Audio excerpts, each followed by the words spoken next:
Hello. The date is October 6, 2022. I don't know what else to say about this episode besides this has been probably my favorite episode to do.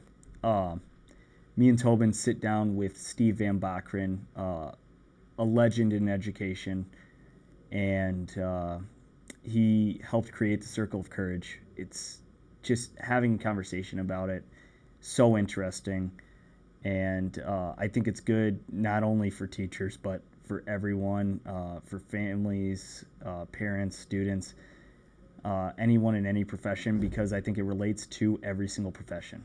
It was so awesome to talk with him, hear his thoughts, and hopefully you guys get the same kind of things I got out of it. But I even talked about having him back on because I think both me and Tobin walked out of there and we were just like, that's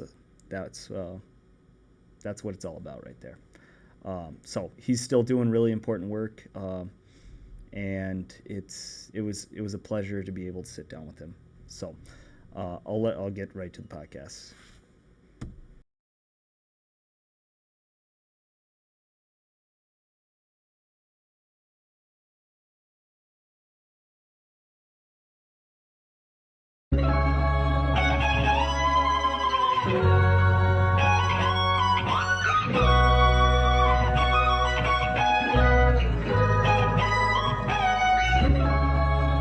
Ladies and gentlemen, It is time for the greatest thing there is. This is the way. This is the warrior way.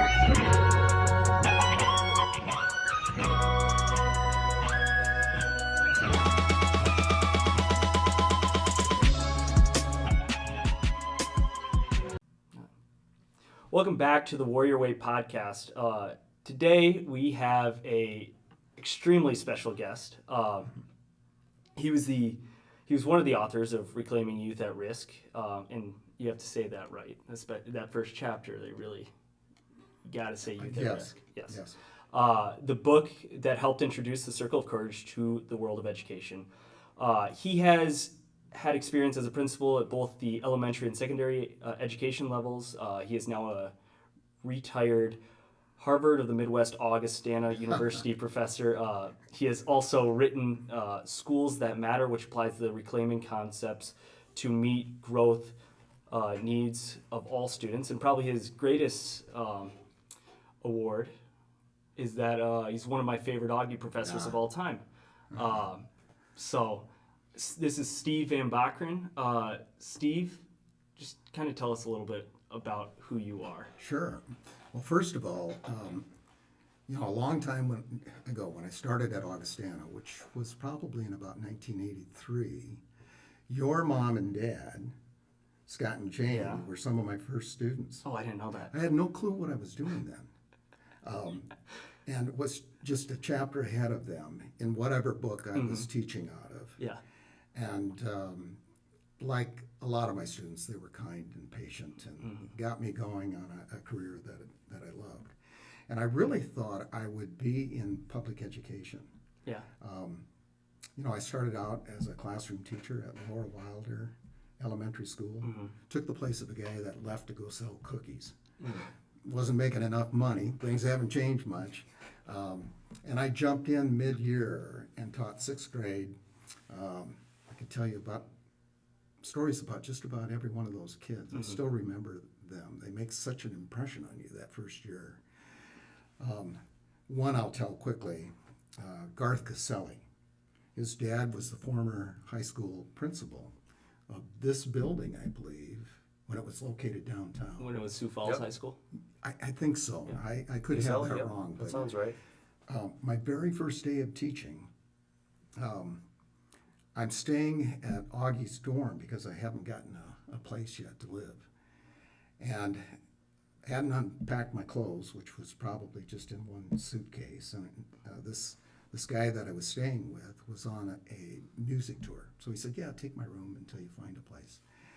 So I hadn't left any kind of information for the principal, Jack Hunt at the time, where I was, what I was up to. Wake up, it's it's one of those in January, one of those bright, sunny winter mornings, you know. Great day to teach. Love those days. Yeah, until I realized it should be dark at 6 o'clock in the morning. I'd overslept. So I throw on this white sweater, didn't shave or anything. I don't remember even combing my hair, but I was just sick at heart, you know, nervous about my first day, and then I'm late. Walk in, Jack is at the chalkboard, hands me a piece of chalk and says, "They're all yours." Never says a thing about it, and Really? never talks to me about it. Well, sometime that morning, Garth Caselli, he comes up to me and says, "Mr. Van Bockern, you got your sweater on backwards?" Sure enough, there's this big black tag hanging down from this turtleneck sweater that I'd just thrown on so quickly. So that kind of started my career, and yeah, I've got all sorts of... Did he notice, or did he... No, Garth noticed, but I'm sure there were No, other... did Jack Hunt notice? He evidently did, but And didn't that want was to a say little, anything that was a about little it. revenge on you. Yeah. It was maybe just too much. I'm sure other teachers saw it and wondered who in the heck did they hire. But yeah, that started off my year. I could tell you all sorts of stories about those first years, but they were all good. I mean, I found my place. I didn't know if I wanted to be a teacher, for sure. In fact, you know, I can remember thinking to myself that, well, if I'm going to graduate from the college, I need to have some sort of job in mind. So kind of last minute, I did the teacher ed route and thought, well, I can always do that for a bit. Did you go to Augie? I went to Augie. Okay. Yeah. And yeah, truly thinking I would probably find something once I got out. But you probably are aware that I think it's like 1 out of 5 teachers, or about half of the teachers only last about 5 years before they look for something different. Yeah. Which says something about our schools and schooling. That's a statement about schools that we have to take seriously, because something's wrong when half of the people are leaving a profession we're finding worthwhile and good and interesting. Yeah.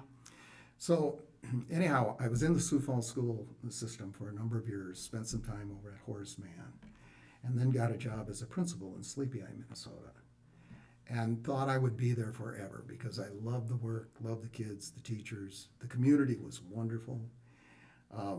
But then, like a lot of folks, you gravitate back to your family. And my family was all around Lennox, South Dakota, Sioux Falls, South Dakota.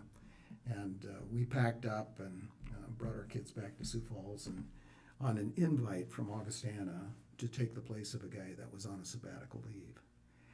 And I thought I'd do it for a year, check it out, and you know, the rest is history. 37 years at Augustana. Wow. And I don't think I could have lasted there forever. You know, I love being in the classroom, but at the same time, you get tired of hearing yourself over and over again. Yeah. No. And I could vary my work enough where I was interested in, most of the time, engaged with my students. But it was the kind of the work with the Reclaiming Youth organization that Larry Brentro and Martin Brokenleg and I began way back in 1997, I think, is when we were incorporated. But we started having conferences out in the Black Hills in 1994. But it was in 1989 when we first wrote the book, Reclaiming Youth at Risk, Our Hope for the Future. And, you know, one of the concerns about that book after having it out there for a few years was the fact that here you see this white hand reaching out to a darkened image of certainly what looks like an African-American student, you know. It's like, here we go again, the white guy coming in to save the world. And we knew we were ready to change a little bit of the image of that, the perspective of it, because in those early years, we recognized too that it's just not kids at risk. I mean, we all are. that life is not easy. There's some really tough spots we go through. So that was part of the change that was happening with the second edition of the book. And, we were just ready to kind of update and renew some of the ideas. And we got Bishop Tutu from South Africa to write the foreword to that one. We had been out there a number of times, Larry and Martin the first time, to share the work with Mandela's administration. Yeah. And because they ended up using it to help transform their work with juveniles that had been oftentimes put in prison just for political reasons. And so here were all of these kids, nobody knew what to do with them, how to get them integrated back into the system. And anyhow, they pulled out the Circle of Courage as a way to help them think through it. And that was when Mandela was president. Right. So that was after the apartheid stuff and everything like that. And he hired someone by the name of Leslie Dutoy, who came out to our conference, had heard about us, liked the stuff, and then began to bring us over. And I think at this point we've been in about 26 different countries. And a number of them have taken the Circle of Courage and applied their own language to it. But everybody resonates with those really 4 basic ideas of what we need as human beings. And I don't know if we want to get into that right away now. I mean, I got a couple things. Sure. I mean, you were talking 600,000 copies sold. That's an impressive feat. Do you guys translate them at all? Yeah, I think the book is translated into, I could have this wrong, but I think there's at least 3 languages, and maybe even as many as 5. Yeah. I think it's in Spanish. I really can't tell you where else, but I think it has been translated. Well, yeah. Let's start at the front. Okay. Well, today, I guess I don't know about you, Tobin, but I want to talk kind of like how these ideas transcend across all religions, how they transcend across they transcend across pretty much all communities. Right. And I guess let's start with this. How'd you get the idea? Yeah. Because did you guys come up with the Circle of Courage? I didn't understand that necessarily. Sure. Did you guys come up with it, or was it from? Yeah. Here's how all of that works, and you are right, Will. These 4 key needs. Sometimes we refer to them as values. Sometimes the foundation base do transcend both culture and time. Mm-hmm. I mean, ages ago, people would have said, yeah, these things are what people need to be okay, to live life okay. And that varies for each of us. But so they transcend across that time, and then we're finding with different cultures too. I mean, they're able to take these 4 words, belonging, mastery, independence, generosity, and translate them into their own language. But it really started off as just kind of a writing project over a summer. Augie was offering to faculty members grant money to do some sort of project in the summer. And Larry Brentrow, I'm pretty sure, was the one that put together a proposal, and we were funded. And so over a period of time, not just the summer, but the 3 of us got together and it just started having conversations around this idea of what is it that kids need. Now, Martin was coming from kind of a sociologist perspective. So real quick, Larry Brentrow and Martin Brokenleg are both the other authors. Right. Okay. They're both, and I've just joined the rank of Professor Emeriti. What is or that is mean? it Emeritus? What does that mean? It means you put in your years there, Okay. and you retired from that. Yeah. Yeah. And so those 2 guys, Martin's, I think, about 6 years older than I am, 70. And Larry, I think, just turned 82. Larry isn't native, is he? No. Okay. But Martin is enrolled in the Rosebud reservation. Yes. He's the Lakota. And so we just started having conversations, oftentimes in the huddle, as it was called, huddle. kind of our Hey, Tobin, coffee you wouldn't shop. he's a Northern State graduate. He wouldn't understand that. So, Yeah, so we had our conversations over coffee, and it was clear that Martin came from a different perspective, about raising kids and how you think of children. And, I learned from Martin, for example, that his grandfather didn't see a white man until he was 51 years old. So Martin came from a whole different background.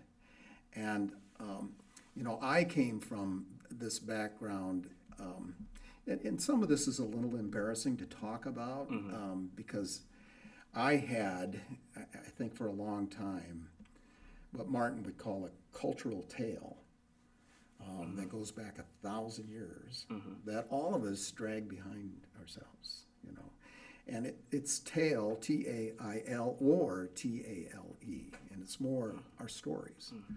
And I come from this European ancestry where women and children were oftentimes just thought of as chattel. You owned them. You could tell them what to do, how to do it, when to do it. They were your property. Well, in native or indigenous communities, they have a whole different concept about children. Wakan is the Lakota word for child, and it means sacred being. Well, you don't mess with sacred beings, And so Martin would tell these stories, and stories like he didn't know who his birth mother was until he was 7 or 8 years old, because he had all of these grandmothers and mothers in his presence, taking care of him, feeding him, and so on. And to me, that was so foreign. I mean, it's like, how can that be? Well, these indigenous cultures, which lived outside and understood that they only survived by being compassionate with one another, helping one another, sharing. And some of the sharing, of course, happened because they didn't have refrigerators or freezers. And you shoot a deer, you don't hoard it, you share it. You shoot a buffalo, you make sure it gets distributed to everybody. So it created that mentality of you share everything. Well, I grew up in this culture that said, no, you get as much as you can, as quickly as you can. 2, 3 of them, if you can. Well, at some point you look in your closet and say, what is this all about? I don't need all this stuff. So, the point that I'm trying to make is that Martin had this different sense about working with kids, teaching children, sharing stories about, how kids were expected to sit still and be quiet and listen to your elders. And watch and learn, observe. The adults are primarily the mentors. The whole business about competition. Yeah, you get good at something. You get masterful at it, but then it's your job to share it with the others. You don't hoard that skill. Preeminent value in Lakota culture and other indigenous cultures is generosity, sharing with others. So, and Tobin, you can add on whenever you want. Yep. I just feel like I'm really taking. No, this is great. and I feel like I'm monopolizing the conversation. That's what we want that. We want that. We don't have that much to say. Okay. How do you begin to extract these like archetypal characteristics that we see in the Circle of Courage? Right. So what we ended up doing then is really looking at information from 3 different sources.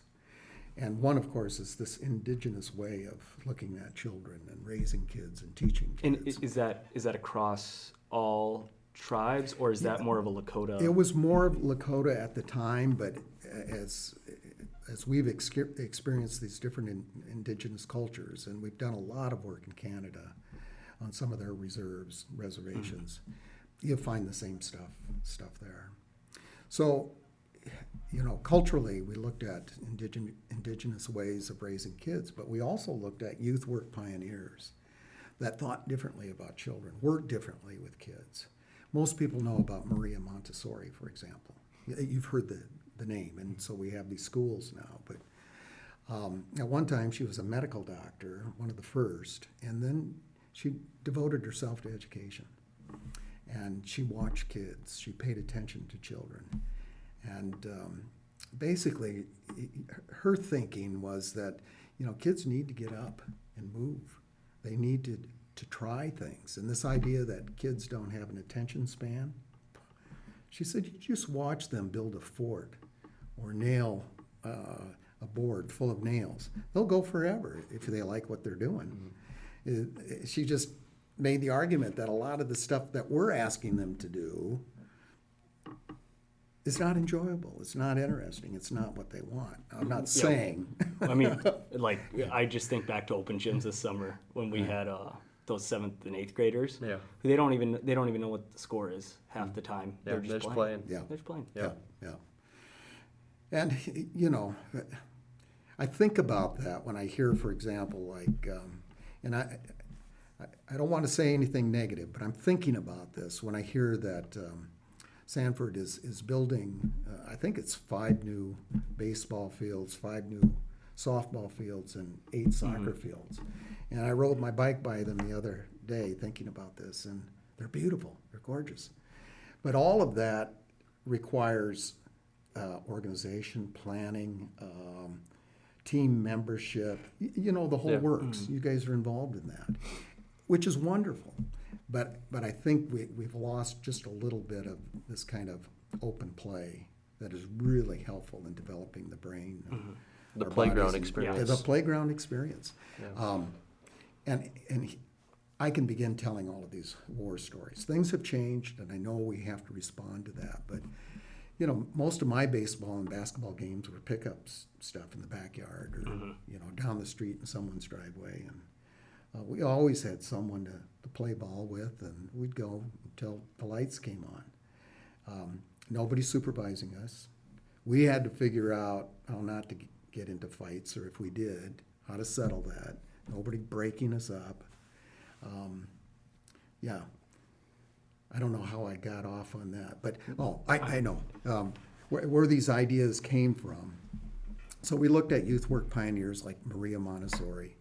One of the things that I say about her is that she walked into a classroom once and she said, these kids look like butterflies pinned in a display case. Take the pins out. Let them move. I kind of like that idea. And there again, I'm a realist. I'm a school person. I'm sitting in a classroom now with desks and chairs. I mean, it's kind of an unnatural thing to bring 30 kids into a room and expect them to be quiet and sit still and so on. But, I mean, it has to be, otherwise there's chaos and all of that sort of stuff. Johann Pestalozzi, writing over 200 years ago, he took these vermin kids, as people called them, off the streets into his White Castle, and he began to teach them. And one of his statements was that the essence of education is not strategies and techniques. The essence of education is love. And I kind of, as a young man hearing that stuff, it was like, too frou-frou, too hippy-dippy, but it's so true. And when we're talking about love, we're talking about appropriate relationships in our classrooms with one another and with kids. And we know what that looks like and how healthy that is. So I could go through a lot more of these youth work pioneers, but we grabbed onto some of these ideas. And they kind of matched up with some of the indigenous thinking too. Now, of course, we don't leave out, research, current psychology, studies that people are doing to help inform. And what we were finding is that instead of calling it belonging, there were people working in the world of attachment theory. This idea that we all need to feel like we're loved, someone to care for us, and that's attachment. We just use the word belonging. Okay. In the research field, this whole idea about mastery or learning, you can find all sorts of studies about how people achieve. So there's that A word that goes along with our word mastery. And in the research field, if you wanted to study the need for humans to have power, to have control, take responsibility of their lives, take ownership of who they are, the choices that they make, you go into research about autonomy. And we just label that independence. Independence for us is not taking care of yourself, being on your own, kind of the maverick out there by yourself. Yeah. So like for me, like reading this really gave me a better understanding of what all these are. Yeah. Because I believed in them, but it wasn't like I didn't understand what they necessarily stood for. Like generosity, Yes. or not Yes, generosity was the one that really shaped my view. I'm just like this. Yes, Yeah. this is it. This Yeah. is it. So you guys doing this, and are you getting paid for it? No. No. Yeah. No.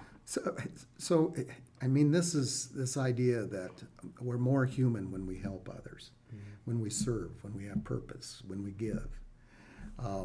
And we've got this mistaken notion about survival of the fittest, the idea that you step on others to climb to the top of the ladder. Darwin never used that term, survival of the fittest. In fact, he found, after his little girl died, that it was really compassion in his mind, sympathy, cohesion among groups that really make the difference. Pat Riley, not Pat Riley. Who was the basketball Phil coach? Jackson. Yeah, Phil Jackson in The Seven Rings, I think, Yeah. his book. He talked about the fact that you could have everything in the world, best players and great skill sets and best equipment and all of that. But he said, absent love among your team, you'll never have a championship team. Now, again, he was talking about this camaraderie, this bonding, the brother and sisterhood of kids playing and working with one another.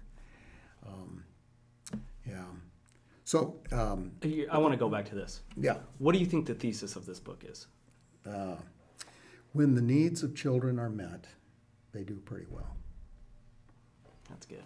And that's a very simple way of putting it. In the little bit I was able to read, talking about belonging, it made the statement that it talked about artificial belongings. Yes. And I feel like that is so true, especially right now in our everyday lives with what we see, and trying to build a sense of community here at Washington, and trying to build a place that students feel is safe and that they're cared for and that they have some kind of a binding to. It's really hard to overcome those artificial belongings Right. that they've created for themselves that have detached them from actually allowing themselves to belong to someone. Can you think of something that you've seen that they've done that sort of disconnects them from? I think cell phones. Oh, I think sure. it's social media. I think Yeah. I think it's just that I belong. I think part of that is, and I was actually talking about this today with someone, wanting to be in the know about everything, but nothing that is necessarily in front of you.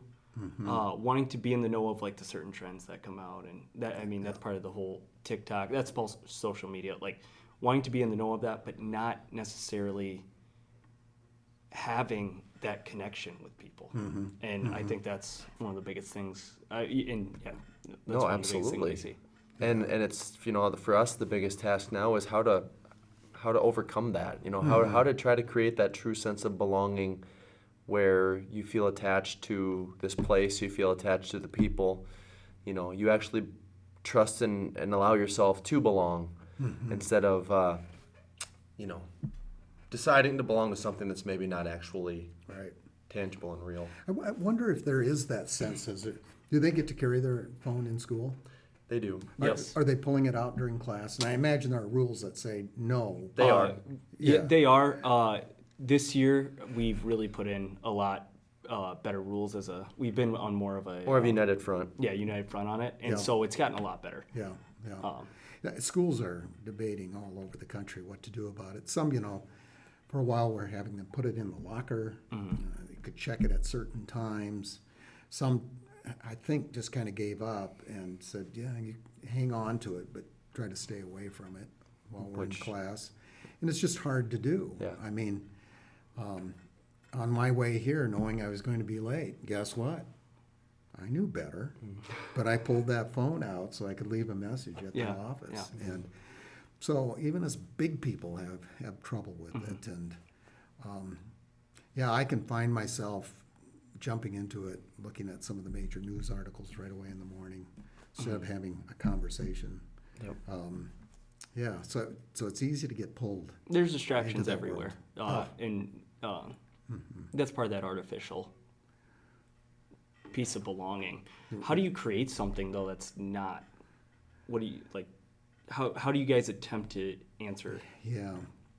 Well, one of the things that we suggest school teachers think about, administrators, families, and so on, is that, in real estate, we understand there's three important pieces in buying real estate: location, location, location.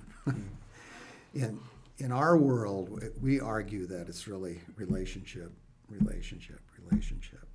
And everything that we're finding that works well with kids eventually comes down to developing some sort of a meaningful relationship.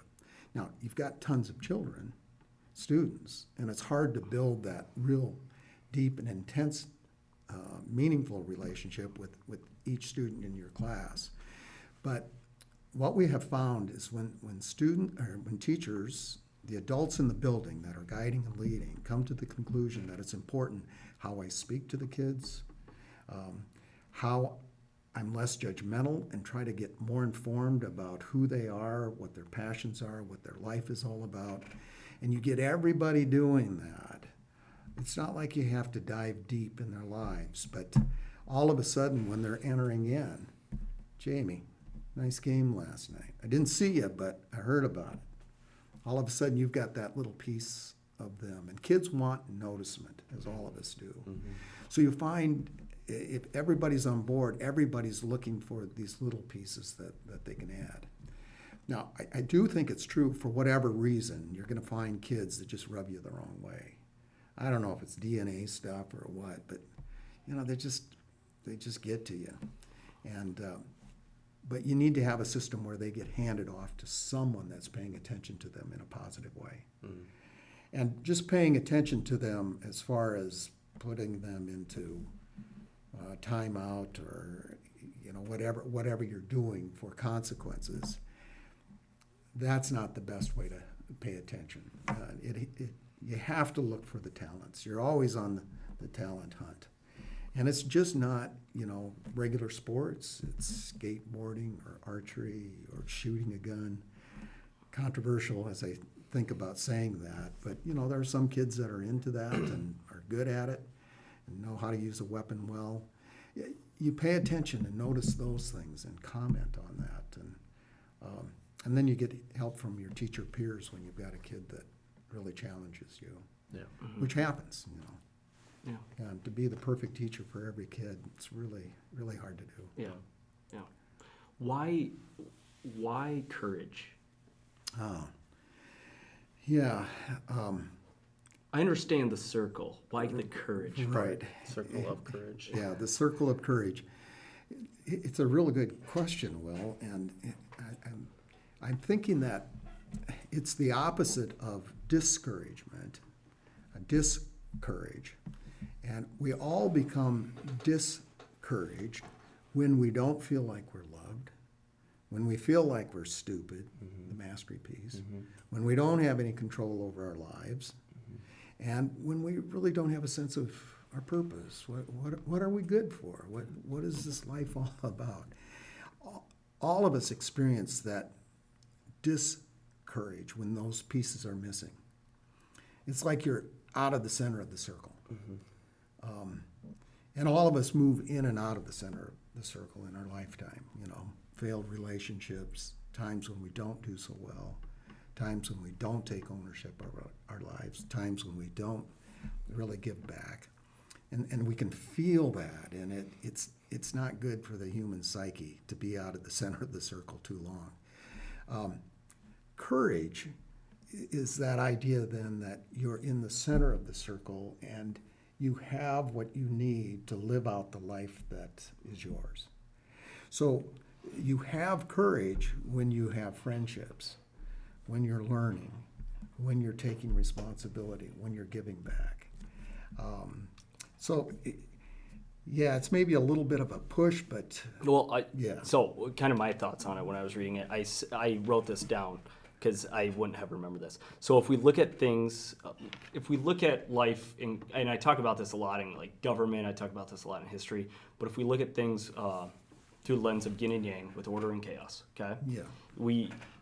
They say you are really building, you are making yourself transform every single time you have your foot in order, and you have one foot in order and one foot in chaos.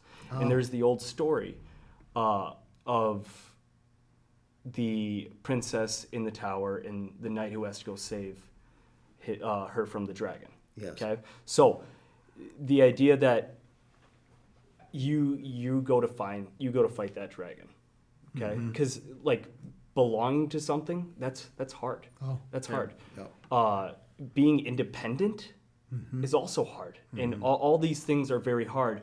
But you have to go in and you have to slay that dragon, and that's why I love I love how it's a circle, Right. more than anything, Right. just because it kind of shows that yin and yang, and it kind of shows that order and chaos, and you have to go get it. Yeah. It's not always going to be there. Now, how a teacher might have to help you along the way. You're not just there by yourself, Right. but you still have to go and want it. Yeah, you triggered a couple of thoughts there. One of which is that in Indigenous cultures, it wasn't that hard to belong. It wasn't that hard to be independent. But our culture, oftentimes, the way we've set things up, the way we require, the way we point people to success, I think it's a harder struggle. But there was a woman that lived in the Andes Mountains with some kids for a number of years and watched them radiantly happy, learning, cooperative, and they were just living in a natural milieu of adults that were caring for them and were meeting their needs and so on. The second thought escaped me. I just wanted to make mention that I think you're right. In our culture, for example, raising a child, this idea that mom and dad can do it easily, it's tough work without support from grandparents or other community members and so on. But we promoted this idea that, you just take care of your own little nuclear family, you'll be just fine. It takes that village. It takes a village. I think about that a lot, especially in my life. Like, my family has been so great to me, and they've always been so caring. And I had 4 grandparents who were always there. I had aunts, I had uncles who were always there. And it's not just the parents. And I had my brothers and cousins. Right. So, I definitely agree with that. And I'm feeling guilty as a grandparent right now because 2 of my grandkids are out in Red Lodge, Montana. Oh. Yeah, Mike and Maggie moved out there. Okay. Love the mountains, and I'm flying out there tomorrow to spend a little bit of time with them. But it's not the same thing as being available, to being around. But there's a case of they wanted some independence, and they had their goals about the work they wanted to do and where they wanted to be. So it's all good. But and they're beginning to create their support places out there with friends and different organizations and so on. Question I have, so like how involved, or what was the process, what did it look like when the Circle of Courage kind of became Washington's, when it became something that we were going to have as part of our school community? Right. What was the kind of the process and the timeline of all that looking for? What was your involvement with that? How did that look? Can't tell you. Yeah. I'm not really sure. Was Carla here at the time? Yeah. Yeah. So I thought you might have had something to do with it, Yeah. because the reason that we kept the warrior mascot was because of the Circle of Courage. It could be that I came over and presented or shared, or I just had a number of teachers that ended up at Washington High that were in my Augie classrooms and got wind of the Circle of Courage. And, Yeah, and I imagine, and it is oftentimes the case, that you've got one or two leaders that like the idea, begin to share it, and other people say, that makes some sense, and they gather a few things. And we've never determined to make a curriculum around the Circle of Courage. Yep. Some people have, where they've developed lesson plans, and Julie Ashworth at Augustana, she took children's books and categorized them as books that teach about belonging, mastery, independence, and she created a little curriculum around that. So people are doing all sorts of interesting things with the ideas and how to figure out how to share those ideas in a school.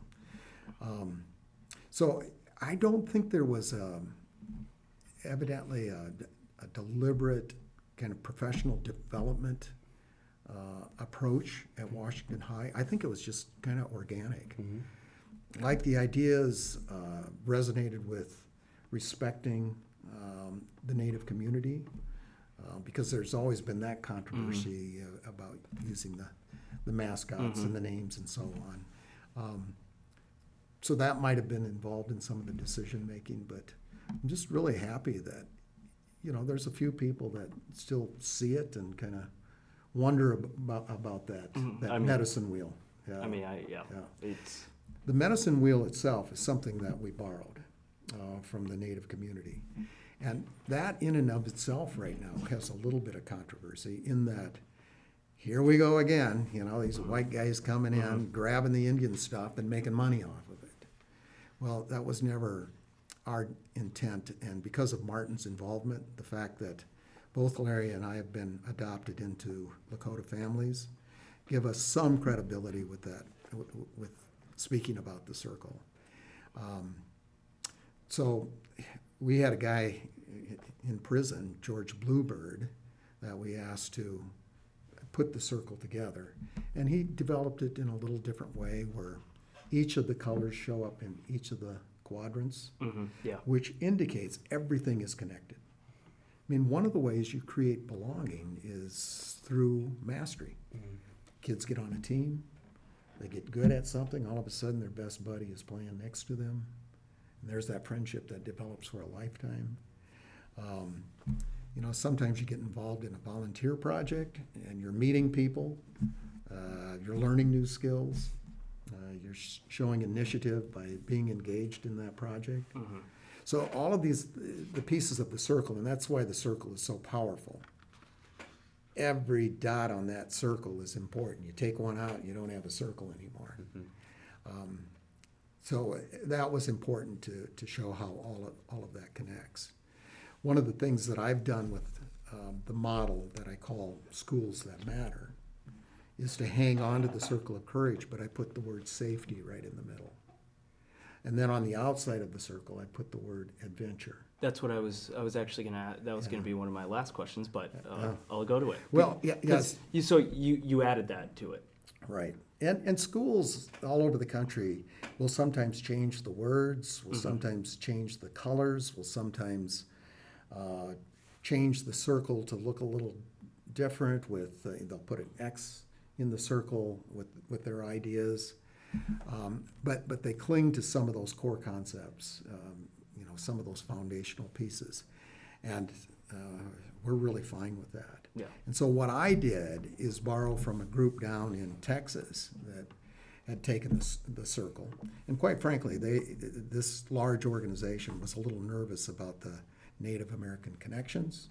So still some racist stuff going on. It's like,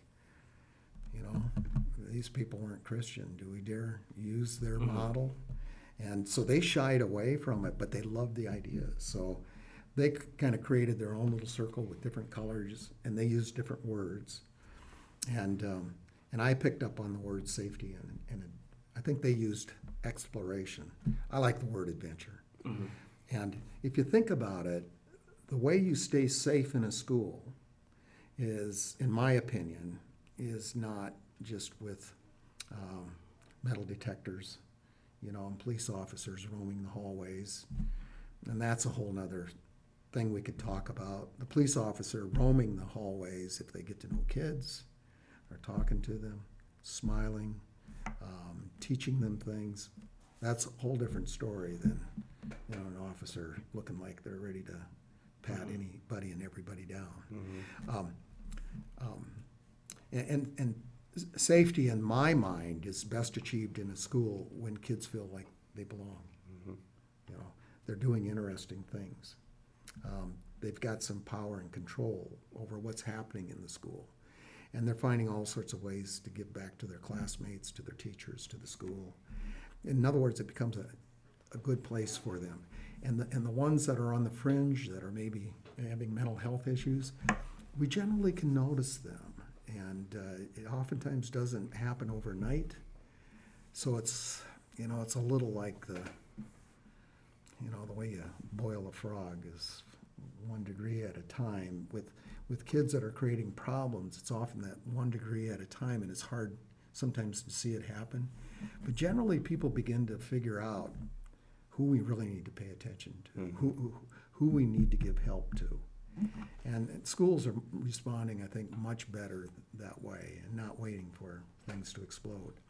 So I guess I was thinking real quick. Yeah. When you were talking about that, I don't even necessarily think it's just the belonging aspect of how you feel safety at a school. I think it's all 4 of those. Oh, yeah. Because that means you can be yourself. Yeah. And you feel the safest when you can actually be yourself. Yeah. And you don't have to have any other expectations. I like that. You can use that. Yeah. Yeah, I like that. Yeah. And safety is felt safety. Yeah. You know, we can have all of these rules and regulations and bring in all sorts of SWAT trainings. And there are some schools that do that. They'll bring people in shooting guns and making the kids hide, and so we can practice. But, you know, you don't have to, you know, dive an airplane and light a fire in the back to teach people how to put on their mask and stuff, you know. So felt safety is that whole concept, or this idea that the kids inside of themselves feel like, I'm not going to get bullied or picked on. I'm not going to have to put up with a mean-spirited teacher that's making fun of me or bullying me.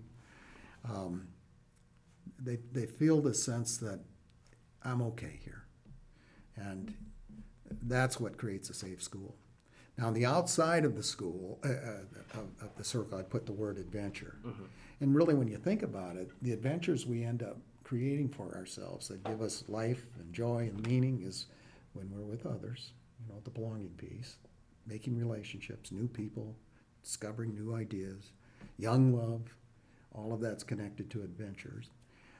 It's an adventure to learn new things, be exposed to new ideas. It's an adventure to use your power in new ways that you never thought you had. And it's an adventure to be helping others. And so that word kind of surrounds the whole circle as a way to indicate how do you build adventure in a school? Well, you jump back at great experiences. And Martin Broken Leg will say, you just can't teach these ideas, you got to live them. Yeah. You got to try to make them happen. Well, and I think that, you know, getting to adventure in schools, and that's the task that we teachers are, you know, every day with, like you said, 30 students in the classroom, like, Yep. you know, curriculum that we're supposed to get through, and this is how you're supposed to do it, and you're supposed to sit in your seat. Like, how do we create an adventure for our students? You know, that is Right. the trying thing. But do think of looking through a microscope as an adventure, or writing something that you really enjoy as an adventure. We're not just talking about field trips, which I think we should have more of. But, you know, people are nervous about that, the legal responsibilities and the costs and all of that sort of stuff. But, yeah, I think we have to be mindful and planful and creating some fun and joy for our students, something that they'll remember. Yeah. You know, Create an experience. yeah, create an experience for them when you can. I also, that just goes back, when I think of that, I think about order and chaos, and I think about how safety is ultimate order. You don't Right. go around, you don't go do anything whereas chaos is adventurous. And Oh, I think that goes I like back to that too, Will. Yeah, again, hey, these ideas, you can buy 10% of this brain if you want. I have to think if you want the ultimate adventure at Washington High School, you go to Mr. Hanneman's classroom. Though. The government? Well, I mean, you've subbed for it. You see how it can always, doesn't always go as planned. Yeah. I kind of want to move really quick to mastery. Okay. Oh, that's right. We've only kind of We talked about focused on belonging, belonging a bit. But in mastery, you guys talk about intelligence and what that looks like, and how there's 3 different types of intelligence. You go about analytic, creative, and I said creative, really weird. Creative and practical knowledge. I guess, do you need all 3 of those? Because the way I look at it is, throughout history, I mean, people always think we're the smartest we've ever been. But it's also, well, like to a certain extent, like we know more. We know more. Yeah. But I mean, someone who couldn't read and write necessarily back 300, 400 years ago, they could remember a lot better. So I wonder, how do you go about creating that type of mastery, and what is that type of mastery? And Yeah. For us, mastery goes beyond, getting that 70% score on a math exam or something. And that's not a bad way to kind of think of mastery, that, you do well at a certain level on a particular skill. But for me, and the work that we've done, we try to emphasize this idea that what we want to create in human beings, particularly kids, is that this idea that I can. I can do this. We've seen kids melt down in middle school because they can't get the locker open. Now, eventually, they learn that, I'll figure this out. I'll just go to the office and get the combination, or maybe they've written it down someplace and they remember that. We get over those senses, those times of feeling inadequate. And mastery is really more about your ability to do stuff, to think you can do it, that you can solve problems. The first time I, fixed my own bike tire, that was a lesson in mastery, because I had this internal sense that, hey, I did it. that's part of the adventure, too. That's part of the adventure, too. Yeah. So, I mean, schools tend to measure intelligence primarily around this ability to read, do mathematics, to write.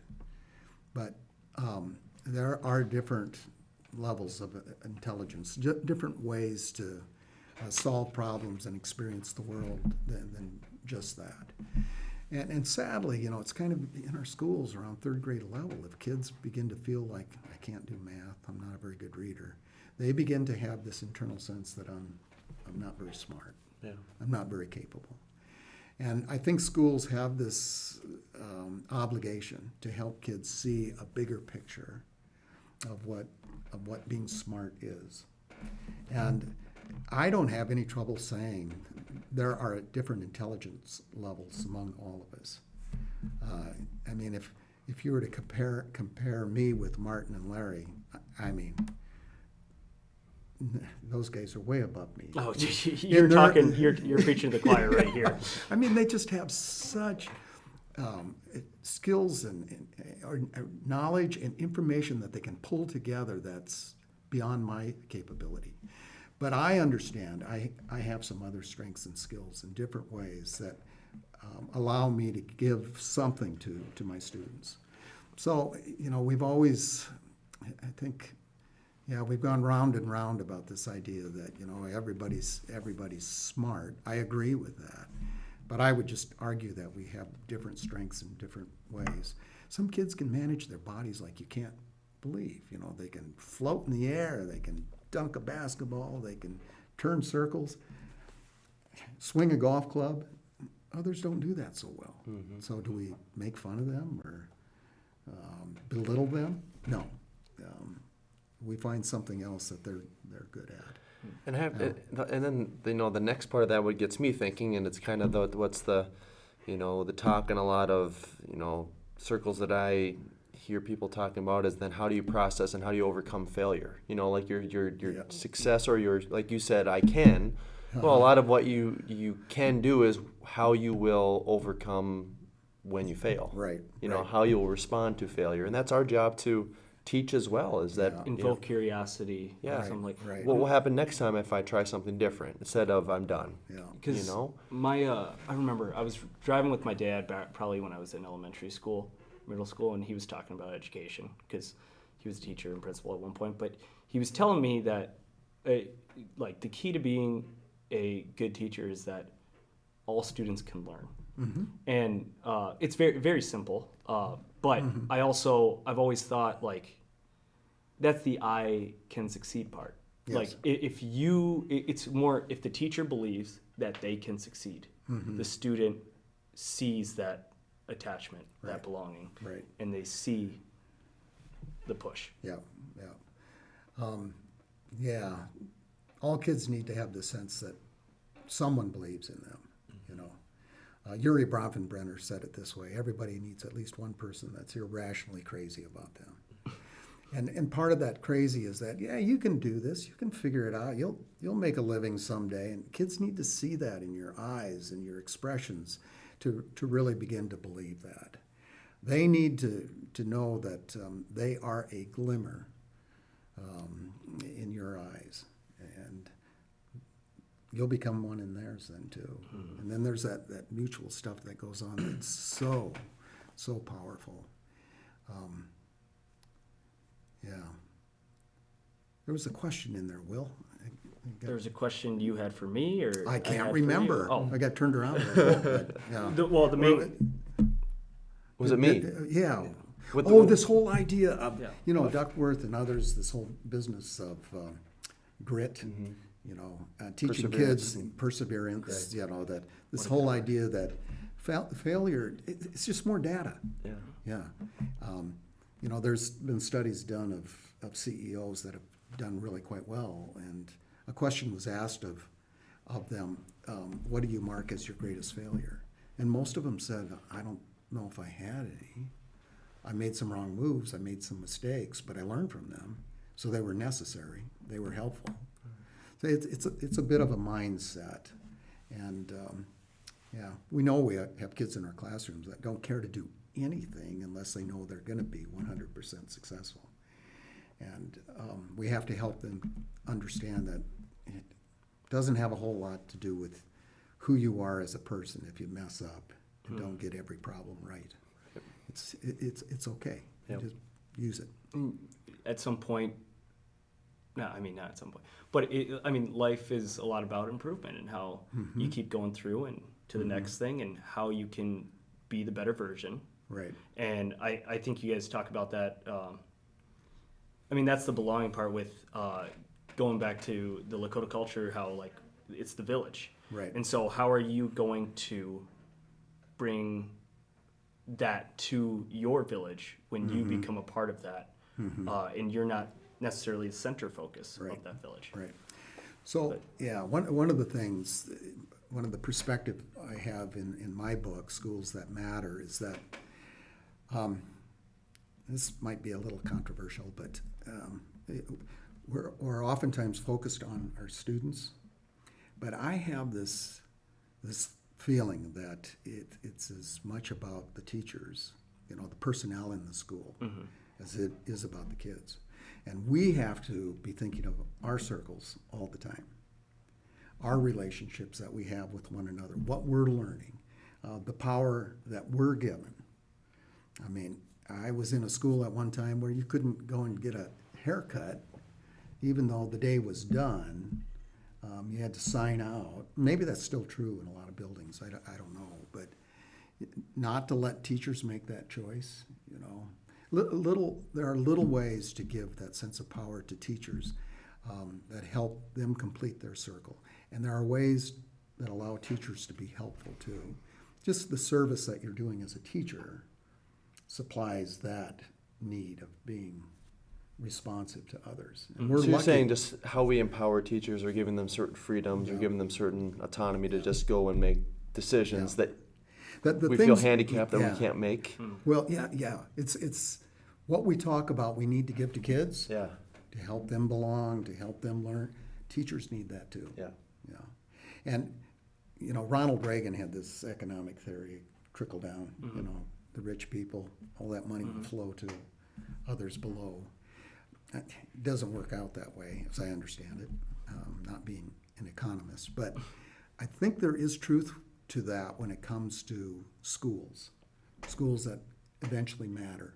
If the teachers are doing well, and that demands we really do think about pay and the kind of autonomy that you have, decisions that you get to make, how you get to go about your professional development. And those things we need to pay attention to create that good body of teachers that are then in a position to share with kids.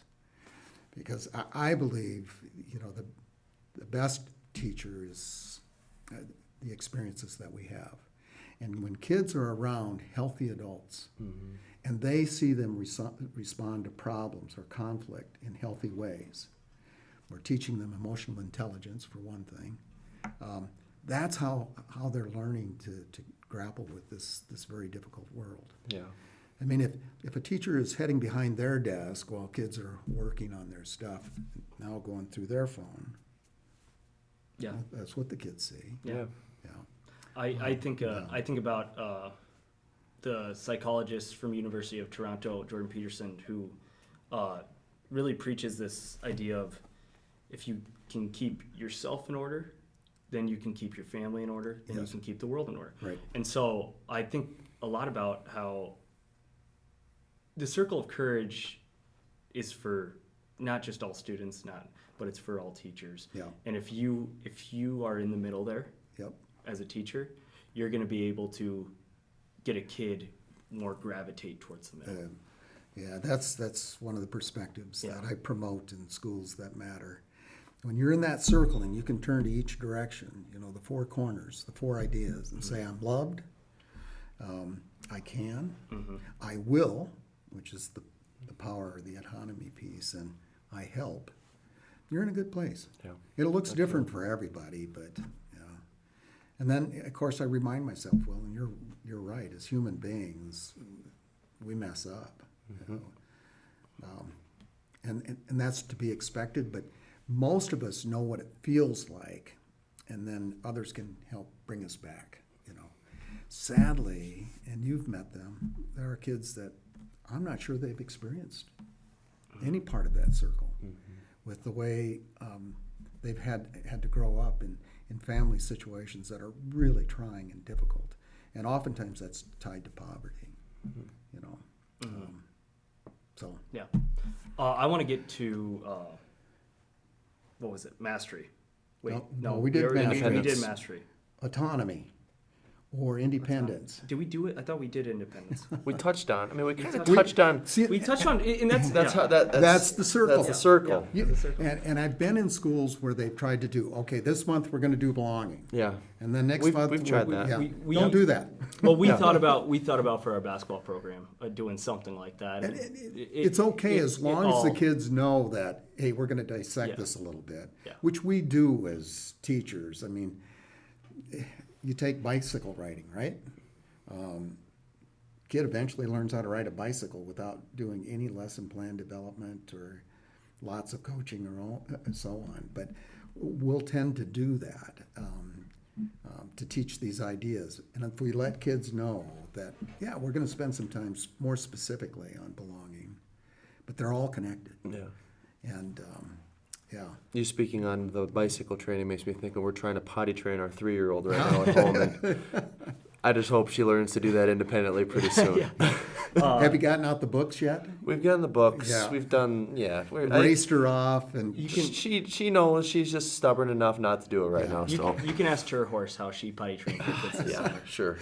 my daughter, who puts up with all of this philosophical information from her dad, said, "Dad, I know what you have to say about positive rewards and bribing kids, but it's working. If you sit on the pot, this is what you get." Yeah. Okay. Yeah, exactly. Yeah. So I want to talk about. We talked a little bit about it, but generosity. Okay. Yep. Again, when I first read this part of generosity, I didn't understand. I thought it was you go and you give to people, and you'll be more generous. I didn't understand that it's about purpose. And one thing that I remember when I worked out in D.C., Dr. Ben Carson came to speak, and I went to go listen to him, and he quoted the Bible in one of these things, and he said, "Without the vision, the people perish." And I think a lot about how, and he also said something that has stuck with me. It's not about being happy, but it's about what your purpose is, because you're gonna have good days, you're gonna have bad days, but what is that purpose? And I think I guess that's the problem with that, or not the problem. That's the hard part about being an educator, is where you're trying to, you kind of have your purpose in life, and this is probably the most purposeful thing I could ever do. Exactly. And so, how do you get them to find that? Because it's not going to be the same thing as you. Right. So, do you have any ideas on how you would go about doing that for students, or, I mean, finding their likes and dislikes? Because if you talk to a student, they will tell you everything. If you just say one word, they will tell you everything that's going on in their life. Yeah. It's very easy if you just listen. Yeah. Well, let me give you a range of things. In a kindergarten classroom, a kindergarten teacher has, and she worked hard at it, but has a bulletin board with like 30 different jobs. And I don't know if she does it weekly or monthly, whatever it is, but a kid will go to the jobs board and he will be assigned to open the door. Another one has the job of, if a stranger comes into the classroom, to go up to them and welcome them into the classroom. So there's all of these kind of made up jobs, because when we do things that are helpful, that instills this sense of in us that this is a good thing. I like the feeling. It makes, and we probably are born with compassion more than we are a competitive edge. Survival, plays into that, but that compassion, that generosity has to be nurtured. It has to be taught. And, a little one at a year and a half without having any formal instruction, if you drop a pen or something in front of them and act a little bit concerned, like, year and a half, they'll lean over if they're standing up, pick it up and hand it to you. So it's in us, but we have to continually nurture that. So as teachers, you're always looking for ways for kids to help out in the classroom, help one another. Taking the note down to the principal's office was always a favorite thing that made you feel special. In upper grades, and I think it started in New Jersey, where the high school actually had a service learning requirement before you could graduate from high school. It was started by Bobby Kennedy's. What do you mean by service learning? You pick some project out in the community that will help others. Serve at a soup kitchen, for example. Help monitor and work with kids that have challenges. Go down and read to second graders or something.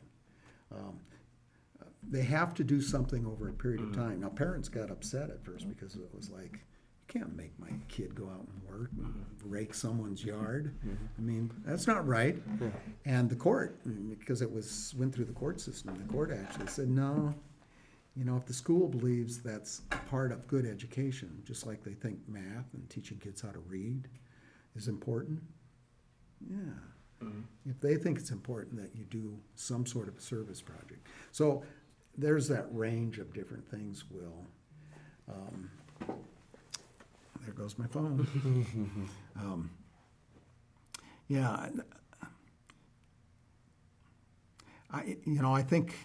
I think playing in sports and participating in band, chorus, all of those things where you're engaged with others, there's just a natural sense of generosity that comes out in group, in teamwork.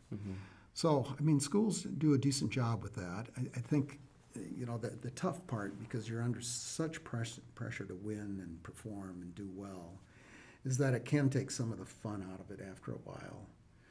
And like you said, just watching your kids just play basketball just for the fun of it without really paying attention to the score. There's just that joy of movement and joy of being with one another. Yeah. Yeah. Do you get anything else? Because I can talk. I've loved this. I've I know. soaked up so much information I could talk from about this. this absolutely all day. Well, you guys got to get home and feed your kids now, huh? Yeah. Well, he doesn't. I don't. You don't have children? I don't have children. Okay. No, I'm not married either. You're not connected, huh? No. All right, no partner. No. All right. Well, actually, you know what? And maybe we can look into this at some point. But maybe if we even have you back on at some point, if you would be up for that, or maybe we could have Martin and Larry with you too. Possibly. Martin is in British Columbia now, and he lives there full time. And he's pretty much the one that has retired completely. But I know if you contacted Larry, he would be glad to come out and sit and do this. Recently, he lost his wife, Jana, a partner of a number of years. And Jana, not only his personal partner, but professionally, she worked in the Reclaiming Youth organization. Spot-on editor, made all of us better writers. I never considered myself a writer until Jana and Larry kind of helped move me along a little bit. It's not my favorite thing to do, but Larry is a fountain of knowledge and information, and I'm pretty sure he would enjoy visiting with you too. I think that would be good. That'd be great. Yeah. Well, other than that, I mean, Steve, this has been awesome. No, thanks. Thank you for coming on. Because this is like exactly what we started our year talking about this for PD one day, and I think this book is some of the most meaningful work that education has seen ever. Right. And I can't thank you, I guess, enough for that. Yeah. It's been awesome. But yeah, it's I've been in this spot where I've been really, really fortunate because of the work to develop a community of professionals that are lifelong now. But then personally too, I mean, this stuff is meaningful at that level too. It's just not about our work world, but it's about our personal world too. So the ideas have served me well, and I'm learning. I've made a number of mistakes with ideas that have been shared, and of course would want everybody listening to this to be critical listeners, to say, I'm not so sure about that. I'm going to think about it. I'll check it out. But it's just really kind of a little simple thing to remember, that when your needs are met, you do generally well. But we have to work at making that happen, particularly in this difficult world we've kind of developed. yeah, because I mean, going to Augie, like, this is kind of taught, so I kind of accepted it right away. But especially throughout reading this, I really tried to be critical. Yeah. And especially after having this conversation, how much it all connects. Yeah. I mean, Good. that's Good. it's great. Yeah. So, Well, thank you guys for the work you're doing. yeah, Absolutely. Good stuff. yeah, thanks for coming on. Hopefully we can do this again sometime. All right. Thank you. Pleasure.